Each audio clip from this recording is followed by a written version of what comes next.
Question ശ്രദ്ധിക്കണം mister. നമ്മുടെ ഒരു ബ്രോ എനിക്കൊരു ക്വസ്റ്റ്യൻ അയച്ചു തന്നു. അപ്പൊ ഞാൻ അത് നിന്നോട് ചോദിക്കുകയാണ്. നിനക്ക് വിരോധമൊന്നും ഇല്ലല്ലോ? വിരോധം ഉണ്ടെങ്കിലും നീ കേട്ടോ. ക്വസ്റ്റ്യൻ അല്ലേ? പിന്നല്ലേ. ഒരു ദ്വീപിൽ ഒരു പുള്ളിക്കാരൻ പെട്ടുപോയി. പുള്ളിക്ക് അക്കരെ കിടക്കണം. പുള്ളിയുടെ ഒരു ബ്ലേഡ് മാത്രമുണ്ട്. ആ, ഈ ബ്ലേഡും ഉണ്ട്, പുള്ളിയും ഉണ്ട്, കുറെ മണ്ണും മണലും ഉണ്ട്, അല്ലാതെ ഒന്നുമില്ല.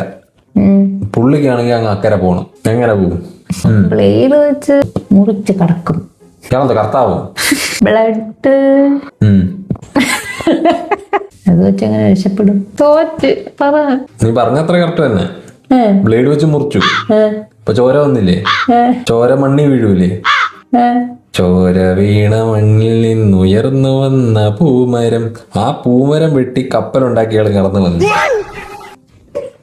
എന്നോടൊന്നും പറഞ്ഞിട്ട് കാര്യമില്ല. ഞാൻ ഒരു ക്വസ്റ്റ്യൻ ചോദിട്ടോ. ഒരു അമ്മുമ്മയ്ക്ക് മൈദ പൊടിക്കാൻ കൊണ്ടുപോകണം. ഒരു പുഴയുടെ അവിടെ എത്തി. അപ്പൊ അമ്മുമ്മയ്ക്ക് അത് കടന്നാലല്ലേ പോവാൻ പറ്റൂ? എങ്ങനെ പോവും? അവിടെ തോണി സാധനങ്ങളൊന്നും ഇല്ലേ? ഒന്നുമില്ല. നീന്താനും അറിഞ്ഞൂടാ. മൈദ മാവാണല്ലോ. ആ മാവ് മുറിച്ച് ഇല്ല ഒത്തില്ല. മൈദ വെച്ച് വെള്ളം കൂടെ ചേർത്ത് പൊറോട്ട അടിച്ചുണ്ടാക്കി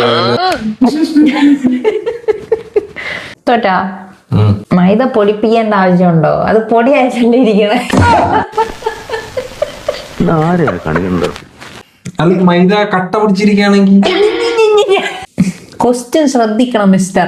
ടാറ്റ. വാ മക്കളെ, കമ്മക്കേനെ